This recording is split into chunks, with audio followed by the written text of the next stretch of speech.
El pequeño pingüino de la nevera. Los pequeños guardianes del mar.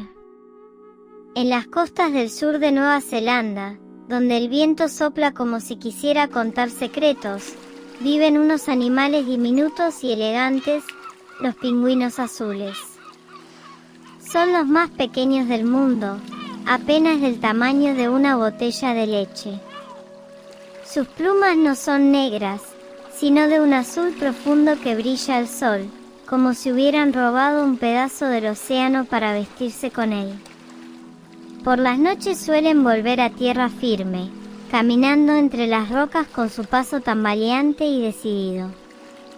Allí los esperan sus familias, sus nidos y los huevos que cuidan con una paciencia que pondría celoso al propio tiempo. A veces, sin embargo, el mar es travieso o el viento demasiado fuerte.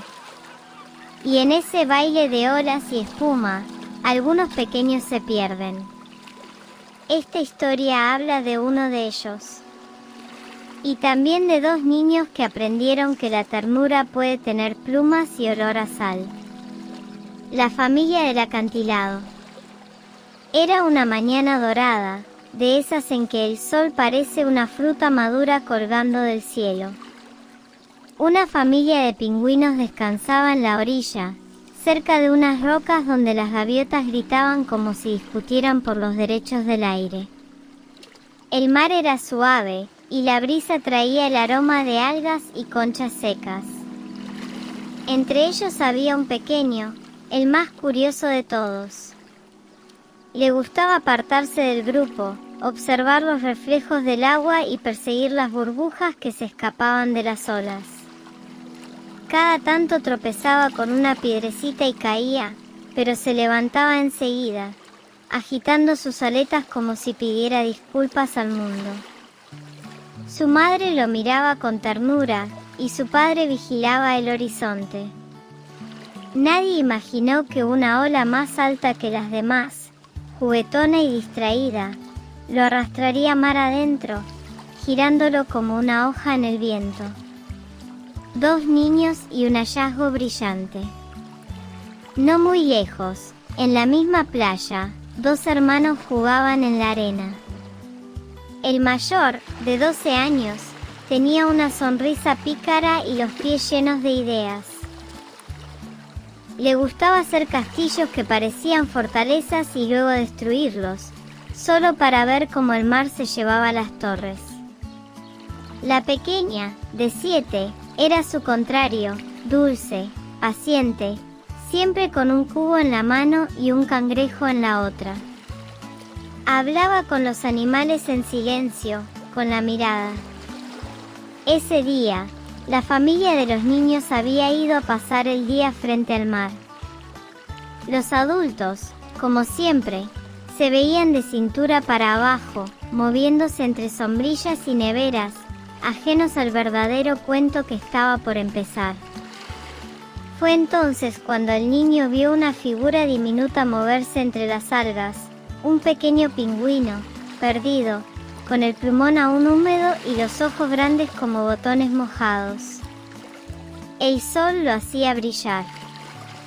El niño lo miró fascinado. Y en su cabeza empezó a girar la maquinaria de la travesura. Con cuidado, o con esa torpeza amable de los niños, lo tomó entre las manos. Sintió su calor, su temblor. Miró a su alrededor, nadie lo había visto. La nevera azul de playa estaba abierta. Y sin pensarlo demasiado, dejó al pingüino dentro, entre los refrescos y el hielo que ya empezaba a derretirse. El animal hizo un pequeño sonido, casi un suspiro. La tapa se cerró. El secreto acababa de nacer. Un huésped marino en un cuarto de niños.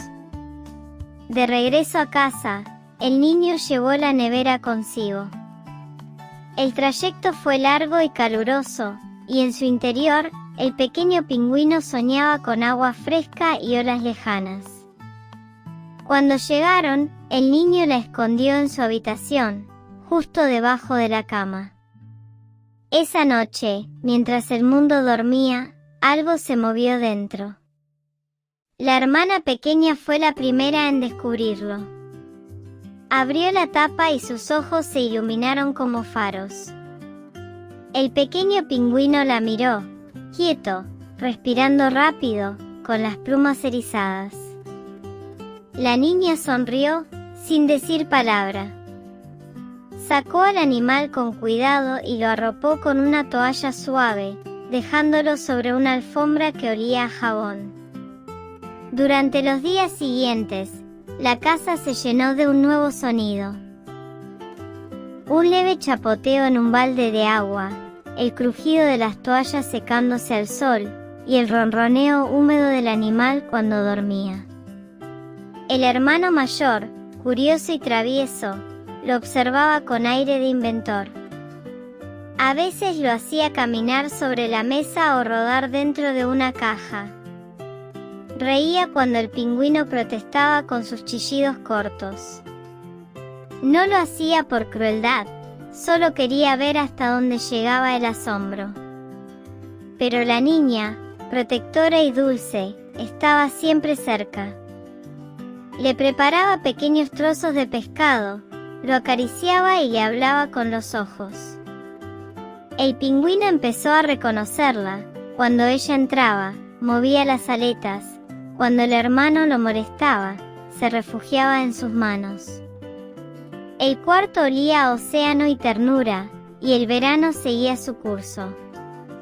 La visita inesperada. Una tarde de sol alto, mientras los niños jugaban con el pequeño, un coche blanco se detuvo frente a la casa. De él bajaron dos hombres con chalecos verdes y carpetas. Los adultos, que solo se veían de cintura para abajo, salieron a hablar con ellos. Los niños, escondidos tras la puerta del pasillo, escucharon palabras nuevas: fauna protegida, riego sanitario, protocolo de control. El corazón de la niña se encogió. El del hermano, también, aunque no lo dijo. Minutos después, los hombres subieron las escaleras, abrieron la puerta del cuarto y vieron al pequeño pingüino sobre su toalla azul. Lo tomaron con cuidado y lo colocaron en una caja blanca con agujeros. El animal no protestó, solo miró una última vez a los niños antes de desaparecer tras la puerta. Los adultos cerraron la conversación con un apretón de manos. El coche arrancó. El silencio fue tan pesado que hasta el reloj pareció detenerse. El plan del mediodía. No hubo noche ni espera. El sol seguía arriba, y el aire vibraba de calor. El hermano mayor, sin decir palabra, se puso su gorra y miró a su hermana. Ella ya sabía. Salieron por la puerta trasera, tomaron sus bicicletas y pedalearon cuesta abajo hacia la carretera. El coche blanco aún se veía a lo lejos, reflejando la luz como un espejo en movimiento. El asfalto ardía, y el olor a sal llegaba desde el mar. Siguieron las señales, los caminos que conocían de memoria, hasta llegar a un pequeño edificio junto a la playa, donde un cartel decía: Centro de Rescate de Fauna Marina. A través de las ventanas, vieron la caja blanca sobre una mesa. El pingüino estaba dentro, quieto, con el pico apoyado en el cartón. Los niños esperaron. Cuando los hombres salieron al patio para descargar más cajas, se colaron dentro. El tiempo se volvió de cristal, cada sonido parecía romper el aire. El niño mayor tomó la caja. Pesaba poco, pero dentro latía algo que no debía morir. Salieron corriendo, atravesando el campo de yerba seca hasta la orilla del mar. El regreso al mar. El sol brillaba con fuerza. El mar, con sus reflejos de plata, parecía reconocerlos. Los niños dejaron la caja en la arena. El pingüino salió tambaleándose, confundido por la luz y el calor. De pronto, un sonido agudo llegó desde el agua. 2 pingüinos adultos se acercaban, cruzando las olas como si el océano los empujara. El pequeño corrió, si es que los pingüinos corren, moviendo sus aletas con alegría. Se encontraron justo donde la espuma besa la arena. Hubo un roce de picos, un temblor breve, una conversación sin palabras. Los 3 se quedaron un momento mirando hacia los niños. El mar pareció detenerse, como si todo el planeta respirara al mismo tiempo. Luego se marcharon, hundiéndose entre las olas. Sus cuerpos brillaban bajo el sol, pequeños destellos azules que se alejaban hacia la línea del horizonte. Los hermanos se quedaron quietos, con los pies en el agua y el corazón latiendo fuerte. El niño, que había empezado el juego, entendió por fin lo que había tenido entre las manos, una vida, no un secreto. La niña sonrió, y en sus mejillas el viento dejó una caricia salada. El regreso de los pingüinos. Pasaron los años. El verano se convirtió en rutina, el colegio en tiempo medido y los juguetes en polvo guardado. Pero cada invierno, cuando el aire olía a lluvia y el mar rugía más fuerte, los 2 hermanos volvían a la playa. Y allí, como si el tiempo también tuviera memoria, aparecían 3 pingüinos. Se acercaban hasta la orilla, los miraban un instante, y luego se marchaban de nuevo, dejando huellas diminutas en la arena. El hermano, ya más alto y menos travieso, levantaba la mano en un gesto de saludo. La hermana, aún con alma de niña, se agachaba para ver las huellas antes de que el mar las borrara. Y en cada visita, ambos recordaban lo mismo: que una vida pequeña puede cambiar muchas otras, que no hay criatura insignificante, y que los actos buenos, aunque nazcan del error, pueden regresar como olas que siempre saben volver a casa.